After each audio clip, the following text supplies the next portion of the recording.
Hi everyone, my name's Michelle, my Mama Loves You GB here on FlossTube, but also over on Instagram and Etsy as well. Welcome to the Sunday morning briefing. I know it's the 2nd of November, I know, but this is my closest show to Halloween, and so when else will I get to wear this? So I'm wearing it. I've got my little spider headband. Those of you that have watched me before, I know that I am no stranger to a headband, and my fabulous devil glasses. However, I'm not sure that I can do the entire show in the glasses, so they might have to come off. If you're looking at me this morning thinking, God, she looks rough, I know, I don't know why. I've slept well, I've been having a lovely time here in the Cotswolds, helped my mum out with a few bits and pieces, took her to an appointment, but I look rough. Oh well, we'll work with what we've got. If you're going to look rough on a Halloween show, you might as well, that might be the best of it. Let's have a look and see what I've got for you. I have got a finish and a fully finish, another finish and another fully finish. So I'm going to start with my fully finish, which is my new release. So those of you who follow me on Instagram will have seen that I have finished the stitching for Night Watchers. Oh, what would you there? Finished the stitching for Night Watchers, and I have now fully finished. So I've made this lovely pillow which is filled with walnut shells. Now I have just run out of walnut shells and I'm about to order some more, so I will let you know where I get them from, because I always get questions about where do I get them from. I used to get just the lizard litter, but they don't seem to do as much of the walnut shell lizard litter. So the last batch I had was actually for sandblasting. And that worked really well, but I need to look back and see what grade it was, because it comes in all sorts of different grades, so I'll let you know. So yeah, this is stitched, woo, wobbly, on 36 count ale in a mixture of over dyes, but I have put DMC conversions down for them all. I have got the kind of ghostly green vines going through it, which don't always stand out, which I really like. But if you want them to stand out a bit more, you could always swap them for a darker colour. And then, oh, I'm gonna have to take my arms off the desk because I'm making you wobble too much. Here we've got the bells. So these bells were designed to protect the grave from grave robbers. They would tinkle, so if the grave was disturbed, they would tinkle and alert the night watchman. And then down here we have a mort safe, which was basically like a metal cage that was placed over the top of the grave, so that the grave robbers couldn't get the body out. Now I've put in the chart quite a bit of information about the resurrection men and grave robbers. So if you're interested, there's just a bit of information to read there. The two vultures obviously are stood still over the graves waiting for their opportunity. And the date here is the date for Burke and Hare, who weren't really grave robbers. They kind of skipped that particular step and just went straight on to murdering people and selling the bodies to Robert Knox. But I've put the date on there because these kind of could represent Burke and Hare, I suppose, couldn't they? William Burke and William Hare. So there we go. That is available in my Etsy shop.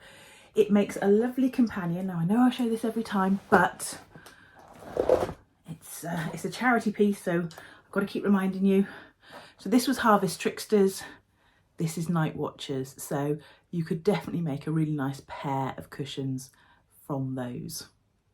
And also, something that I always sort of forget, other people do it brilliantly, but don't forget, you don't have to stitch the whole thing. If you just want to take a motif and make it into a scissor fob or a little small or something like that, you could take that out. You could take out the vulture and the grave, so you could make something smaller out of those as well if you didn't want to stitch the whole thing. So that's one of the things I'm trying to train myself to do at the moment, is to look at charts and think, oh, I like that, but do I want to do it all? Could I maybe take part of it? So there we go, those are available in my Etsy store. This one is available on the Wearethreadsofunity Etsy, but only until the 31st of December. Right, my other finish. This, woo, got a bit of a collapse going on here. This was my other finish. I finally finished Santa in the Chimney. Now I've had this going for a couple of years, I should think, And because I've got my new frame for stitching mill hills, which has made such a difference, I can't tell you, I managed to get this one finished. And we had guests, my best friend and her partner and 2 boys came to stay with us at the early part of this week. And that was an easy thing to do of an evening while we're sort of sat watching TV and chatting and whatever. So I finally got that done. So, oh, there we go. There he is. I know, I wish you could see the sparkle on these. It doesn't really ever show up on camera, but under the lights of a Christmas tree, it really, really sparkles. Now, I don't think I've ever done a mill hill kit without making a bit of an error. But there we go. It is my test. You know, I can stitch lovely samplers without making, well, too many errors. But mill hill kits get me every time. So you can see that my bag is not quite the same shape as the bag on here, because actually my Santa is probably 1 stitch too wide somewhere. So I had to make some adjustments, but never mind, never mind. So he's ready to finish. I've probably got about 6 of these that need finishing off in time for Christmas. And I do keep threatening to do a video to show how I finish them. So fingers crossed, an hour will appear at some point in time where I can show you how to do that. And then I FFO'd these. So this is Pantini Halloween Trio. Again, I stitched them a long time ago. My stitching at the moment for these 3 probably took about a week and a half. The actual fully finishing of them, about a year and a half. So I'm going to put, I think I am going to put some trim around the edges of these. They're also filled with walnut shells.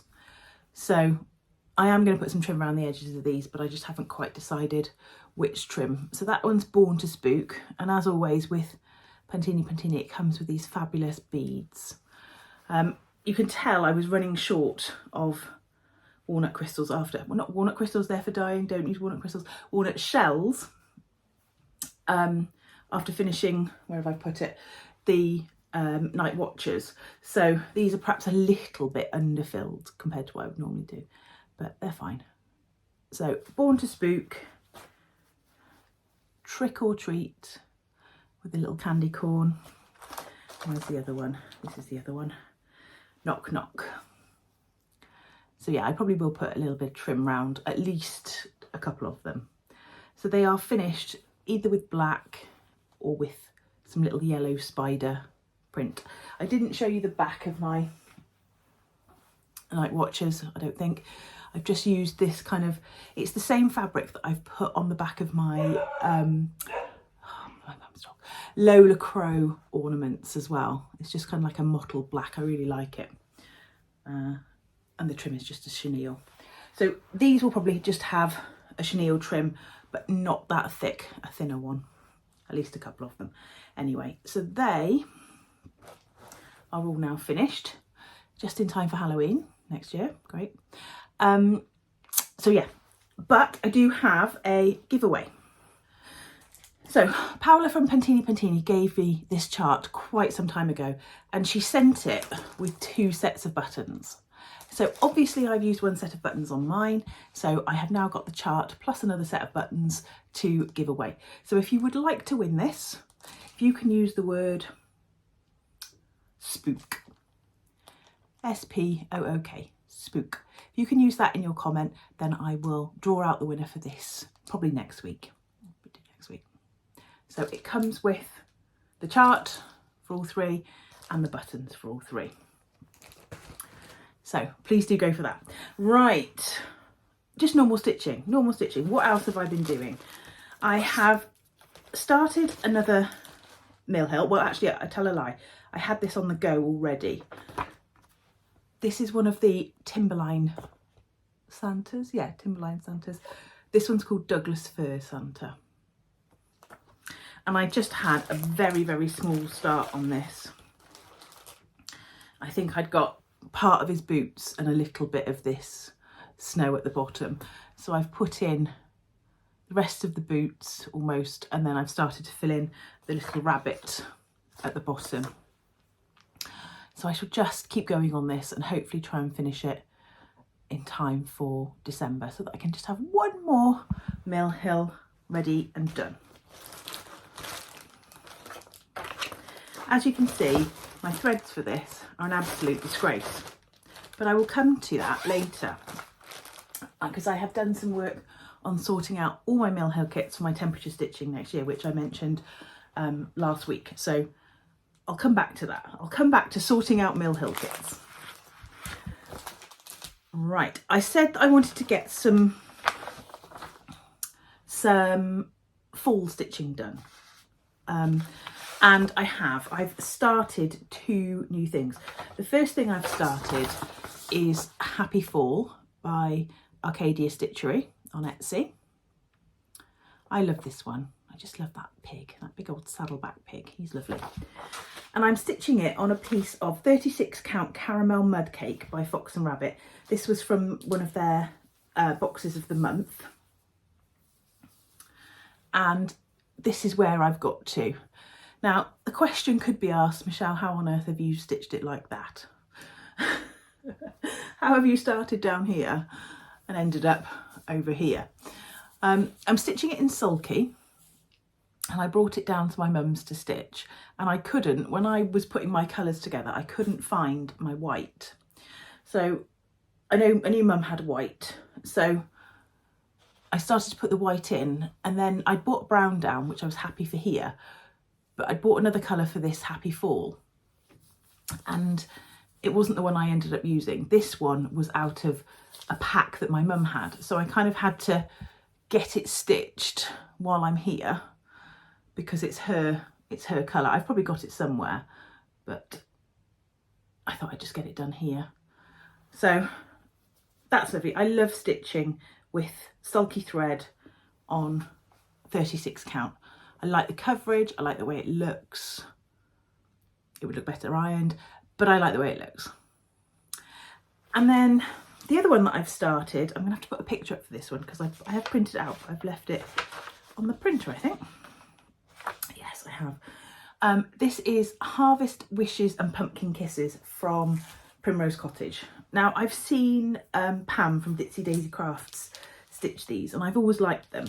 And so I thought I would stitch this one. So I'm stitching this in the same sort of sulky colours that I'm picking out for my my Hello Fall. So I've just done Harvest Wishes on there. And so that is, on 36 count, that is as wide as it's going to be. So it's really only going to be small. And I can tell that I'm already in love with these little ones. So I might have to get, I know there's several in the series, so I might have to get a few more. So that's where I got to. And that, I think, is everything for the stitching. We've been pretty busy this week. Had people round, getting the house tidied, popping down to the Cotswolds. So yeah, I'm happy with that. I'm happy with that.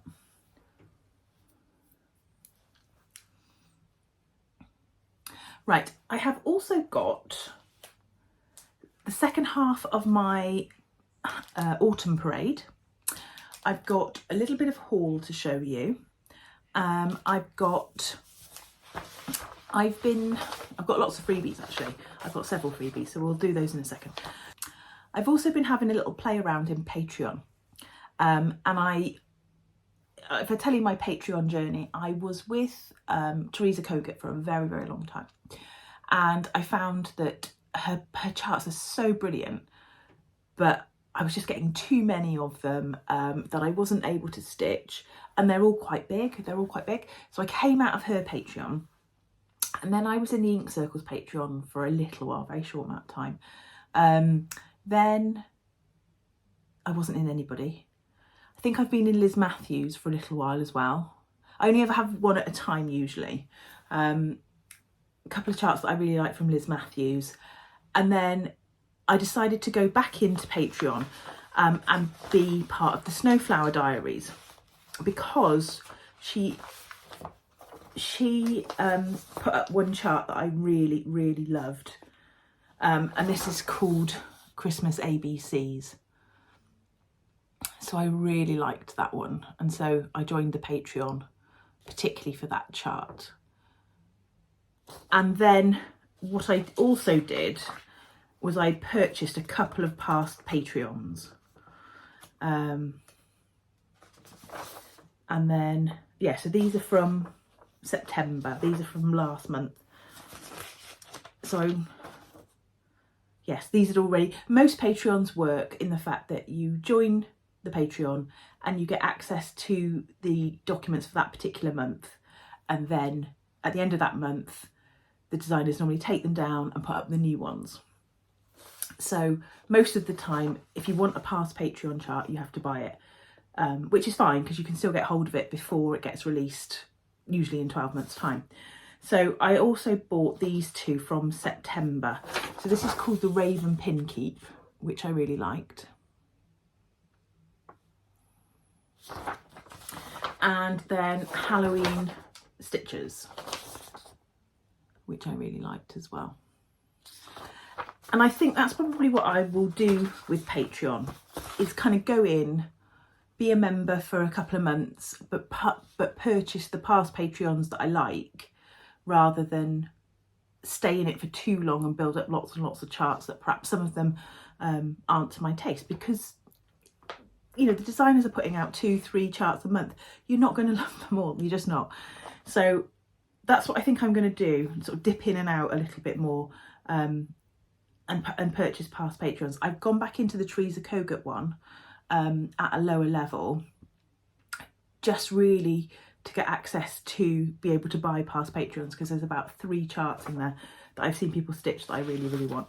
So I haven't bought those as yet, but I will do. So yeah, definitely go and have a look at Patreons. If anyone's got any good Patreons to recommend, please leave them down below and I'll go and take a look, because I just like buying charts. There, I've said it. Right, freebies before we move on. This one is by Primrose Cottage. In fact, let me just fold it in half, because then you can see closer. This is by Primrose Cottage. Now, Primrose Cottage freebies come on the first, I want to say the first Friday of every month.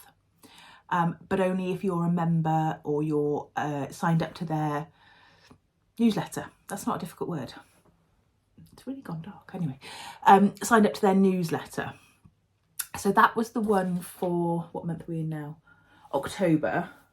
The new one, I'm presuming, will come through fairly soon. So I think I might stitch that probably on the same fabric, maybe a slightly lighter fabric, and then that'll give me kind of like three autumny stitches.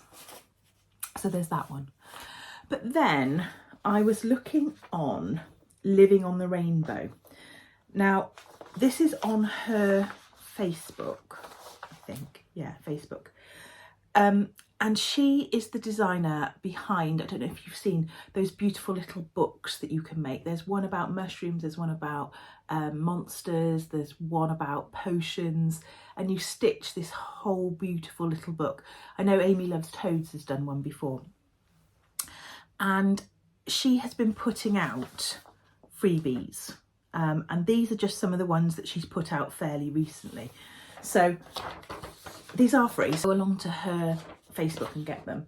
So this is the ghost mug, and I'll put a little picture up of it stitched, probably on that side actually. So there's the ghost mug, the pumpkin mug, and they're made into these lovely little mittens, and there's full directions. There's little instructions about how to do them, the finishing tutorial. And then there's a Dracula one, and I'll put pictures up of all of them finished because they look so cute. And then she put this one up, which is the Window Ghost freebie. Now, probably from the chart, I wouldn't have necessarily gravitated towards that, but then she showed the finish, and it's finished in a little hoop, and she's used some like lace to make some little lace curtains over the top of the hoop, and it looks brilliant. Really, really good. So there's several freebies there. This one you need to go and get signed up for the newsletter, but why wouldn't you? These are all available just on her, I'm sure it's Facebook. But yeah, if you scroll back through, there's several others as well. Really good, really, really good. I really do like to support her, the Living on the Rainbow, because she's been the victim of piracy, poaching, copying, Chinese sites basically taking all of her chart for one of those particular little books and then sort of basically kitting it up with rubbish materials and then selling it. So she was really affected by that last year. So I have actually got one of the charts that I bought at the time to support her, to finish off. So yeah. Right, chart parade. I've got a few more charts to show you. Now, either I don't have as many in this second half of the alphabet, but I haven't quite got as many as I had last time, but loads to show you. So this one is by Vintage Tulip Design, and this one's called Autumn Blessing. Now, I won this in a competition actually from them. They had a competition to win a bag and some fabric and threads and several of their charts. I know they sell on Etsy and you can get the download. So Autumn Blessing. This one always reminds me of Blackbird Designs, the Christmas one.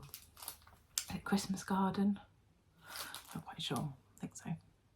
So there's that one. Then a couple by the Blue Flower. So this is Halloween Squirrel. I know I was trying to do more autumny ones, but I do quite like that one. You could definitely leave that one out.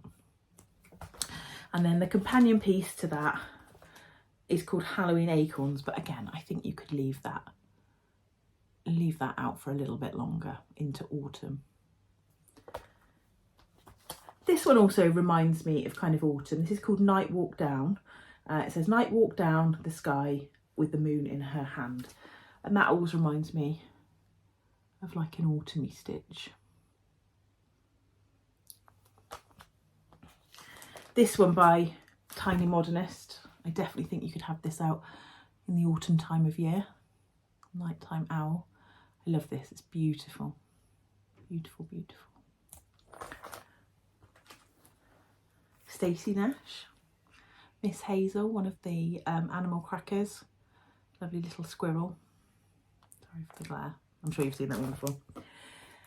This one, Silver Creek Samplers. This is called Camper Sampler. But it's kind of all about sort of things that you might do. Let me take this one out because I'm not going to be able to hold this one properly. Things that you might do in the autumn. That lovely big fire and somebody cooking s'mores. Crisp cool air, moonlit night, warm bonfire, stars so bright, dancing flames, ancient lore, embers glowing, make a s'more. I like that one. That's exactly what we do. Come the end of summer, beginning of autumn, that is exactly what we do. We spend lots of time sitting around a fire. Right, this is the Prairie Schooler Spring and Fall. Now these have got the months written on the bottom, but you don't have to include those. So you've got the squirrel, the cat and the pumpkin, and then you've got the turkey for Thanksgiving there. So some lovely little choices for that. Now, Cinnamon Stars, I have got this chart, but I've only managed to grab my working copy. So I love this one. It's bigger than I think it is though. Who's just finished this one? Sally. I'm sure Sally, Flossie Sews and Grows, has either finished this or is on the way to finishing it. Sorry for the poor copy then. This one is called Goodbye Fall. So this is sort of between fall and Christmas, or between autumn and Christmas. So you've got a cardinal, but you've also got the leaves changing colour. There's several of these in the series. I picked this one up. This is Olga's Tart. I've already stitched that because it is in, or very similar to the bit in the Olga's stocking. So I don't know if I'll ever get around to stitching just the tart, although it is a lot of fun. It is a lot of fun. Now these are definitely a little bit more Halloween, but I love these and I just don't know why I haven't stitched them. So this is called Buttons Black by Plum Street Samplers. It says hiss and clack, brew is brack, pointed boots with buttons black. I just love the typeface on that. Love it. And then for the same reason, this one, 13 Owls. 13 Owls in the haunted tree, all stared down, so it daunted me. One laughed out, who there she be?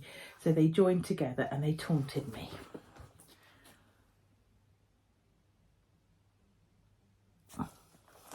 And then the last one I've got, this is Autumn at Not Forgotten Farm by Laurie Brecklin, who is Not Forgotten Farm.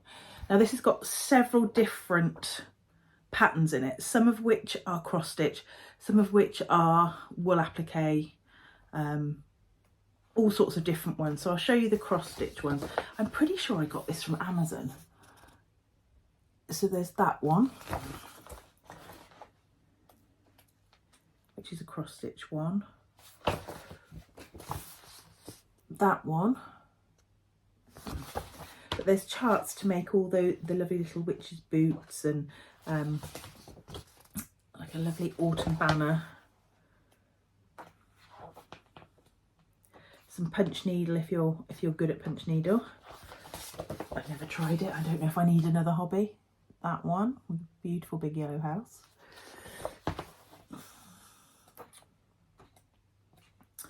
And I think, yeah, that's the last one. So there's, what do we do? Four charts in there, plus all the others. So that's a really good book. I like that one. So that's the kind of autumn parade. That was the second half of the autumn parade. So I do have autumn things to stitch. I just need to get on and stitch them. Right, Mill Hills. So last week I talked to you about how I wanted to do temperature stitching with Mill Hills.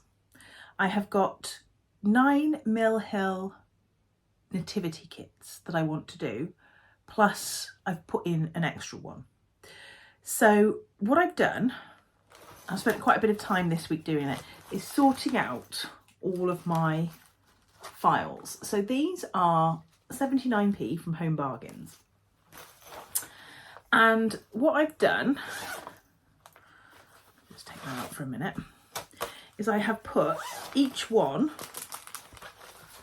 in a folder. I've taken out all the threads.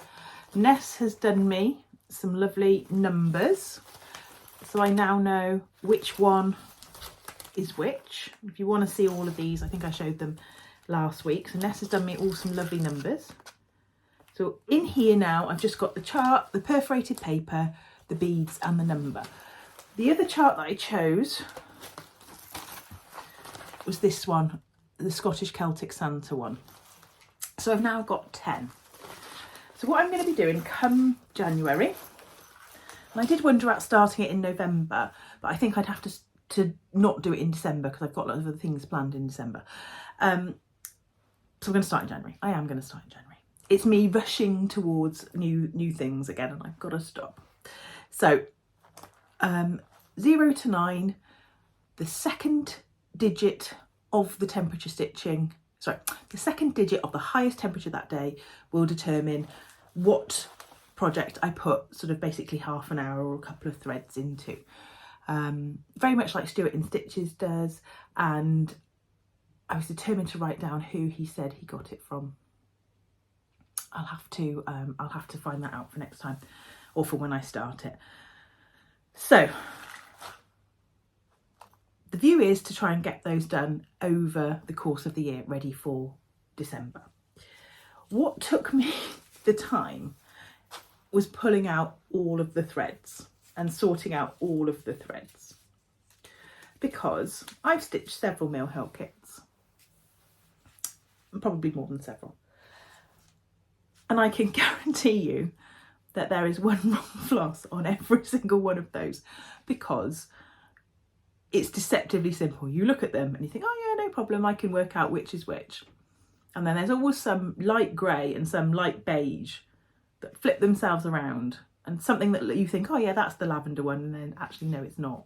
It's the one that looks a bit more grey. So what I have done, and I bought some little, have I still got them? No, I bought some little just plain black business cards from Amazon. It's like a box of 150 for about £4, and they're a bit too thin, so I've just folded them over. And I have just gone by DMC number. So I've just pulled them all out, loads and loads of ecru, loads and loads of white. I've pulled them all out from every single kit, and I have put them on the right ring. And this is how I'm going to do my this is how I'm going to do my Mill Hill kits from now on, is just to put them on this ring. Now I will have loads and loads of floss left over because I do not pay any attention to how many strands I am supposed to use on these kits. Most of the time it's recommended to be 3. I always do 2. So unless it's back stitching, obviously I'll do 1 then, but I always do 2. So all of these are the threads for these. And what I'll do is I'll just, now I've got that new snap frame, the magnetic one, I will just be able to change it really, really simply and use those. So that's how I've done it. And I will just follow the Mill Hill number. For those of you who've perhaps never seen a Mill Hill chart, it looks like this. Oh, sorry. It looks like this. So you've got the Mill Hill numbers here. Sorry, the DMC numbers here. And then you've got the Mill Hill codes there. What I've done in the past with these is I've given them a number, like 1 to 18 or 1 to 20. And then I've put them on one of those long plastic thread keeps or something like that. And you would not believe the mess that I can get those things into. You just wouldn't believe the mess. So this, hopefully, with a little bit of initial effort, is going to pay dividends. So I've got my ring, I've got my 10 Mill Hills all ready to go. And so that is from January the 1st, that's going to be my temperature stitching. I really do quite fancy having a go at that. It seems intriguing to me. Now, talking about the things that we do through the year. Now, I had a question from last week's FlossTube from a lovely lady called Ellie. And she was asking about she wanted to organise her stitching for the year, and she was asking me about what do we do in different months, or what things can we do in different months. Now obviously you can stitch what you want when you want, but sometimes it's nice to get involved in things that other people are doing and be part of that community, all sort of stitching on a similar thing. So I have made a list of the ones that I know about. So if you know of any more, please pop them in the comments, and then what I'll do is I'll sort of collate them and try and get a big list of like a stitchy year. So January, the one I know of is the Blessing Sampler, which is where you stitch a sampler or a piece, and I've seen some that aren't necessarily samplers. You stitch a piece from January the 1st and aim to have it finished by the end of January. Quite often it's got almost like a motto or a message on it as well that's kind of appropriate for January, but not necessarily always. So there's that one. February, I don't really know of any, or couldn't think of any off the top of my head.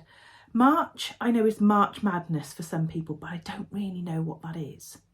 So if anyone can enlighten me on March Madness, that would be great. April, not sure. May is obviously Mania, which was run a little bit more officially up until a few years ago. But the idea is that people did quite a lot of starts. So I think it started maybe in 2015, so they did 15 new starts. Then 2016 it'd be 16 new starts, and so on and so forth. And then so you started a lot of things in May, and then you finished them throughout the year. I tell you who is really good to watch about Mania is Brenda. And Brenda is the Handwork Maniac. There we go. Got there in the end. I think she does hers a little bit earlier because she was involved in the school system, and so May wasn't a good time for her, but she does the principle of Mania, if I remember rightly. And she's brilliant at it. So there's that one. June, I'm not sure. July is Jolly July for a lot of people, and I also do Stitch Strawberries for Wimbledon, which is in the first 2 weeks of July. August, I can't think of anything for August. September is obviously Sampler September. October, a lot of people do what they call dark October stitching. A lot of people do dark 13 stitching all the way through the year, so on the 13th they'll do some Halloween stitching of any month. A lot of people do the same on the 25th for Christmas stitching of any month. November is Black Sampler November. December, I didn't have a specific one. I think it's just cling on and get to the end of the month, if I'm perfectly honest. But if you know of any things, any events, sort of stitchy events that happen through the year that you like to take part in, then please just pop them down below and I'll try and collate a list, so that if you want to organise your stitching and take part in a few things next year, then you know what you're doing. Right, a little bit of haul. One piece of it is overtly stitchy, the rest of it is just random stuff that I've picked up that has a stitchy bent to it. This is my West Green Loft yarns. This is November. This is called Peony, which I'm going to take it out, excuse the rustling. I can't believe we're almost in November. Well, almost at the end of the year, we're in November. So that is Peony. I've got a fat half, it's a fat quarter. It's probably showing a little bit paler than it actually is. It's what I'd call a strong pink, but it's not a bright pink. Let's see if I can put something white next to it, maybe show it a bit better. I've got a funny light in here. It's kind of like slightly dull, hits magnolia paint, so it's a bit yellowy. Right, other non-stitchy stuff. I called in to Big Asda. So we've started coming home to the Cotswolds using the Heads of the Valleys road rather than the M4. So I came home through Merthyr Tydfil, and in Merthyr Tydfil there is a Big Asda. Now I've wanted to stop at Big Asda for ages, but we don't normally have time. This shows you how bereft Cardigan is of supermarkets, particularly big supermarkets. And they had all of their Halloween and a lot of autumny things on half price sale. So the first thing I bought was a set of these boxes. So they're designed to look like books. Sorry, I keep popping in today. They are by At Home with Stacey Solomon, and they are sort of empty boxes, but they've got nice spines. I thought they would be really nice for a Halloween stitch on the front, and then obviously the spines as they are. So there's one that's called Brews and Potions, just a little Hocus Pocus, and then the black one, which I think is my favourite, is Book of Spells. I think I'd rather have had two black ones than two sort of buff coloured ones, but we can work with that. So there we go. I got those. They were £5 instead of £10. I got two sort of random little pumpkins for 50p each. A Hello Pumpkin sign, which I think was about £2, reduced. I could either paint it or mount a stitch on the back. I'm sure I can do something with that. And I also bought this little sign because I really like these sort of bobbin frames, and that was down to £2, and I'm pretty sure I can just mount me a stitch in there. So that was good. I also bought two frames that weren't in sale because they're everyday ranges. So just a plain green bobbin one and a white bobbin one, which might not stay white. I have a feeling that this will fit my Hello Fall, the one with the pig. I have a feeling it will fit that. So they were like £3 each, so grab those. And I also got, in TK Maxx, because they're selling off all their stuff as well, this frame. Ignore what's in the middle, it's horrible. But the frame is really nice. And the frame will fit my ES spot sampler. I know, because I looked up the stitch count in the shop and I asked for a tape measure and I measured it. So I will probably end up painting that frame, taking out this horrible, well, yeah, horrible Halloween-y thing, and then that was £10. So I've got myself a lovely frame for my cross stitch for a tenner. So that'll do. Right, that is all from me. I will see you in the normal place at the normal time next week. Stay classy, stitches.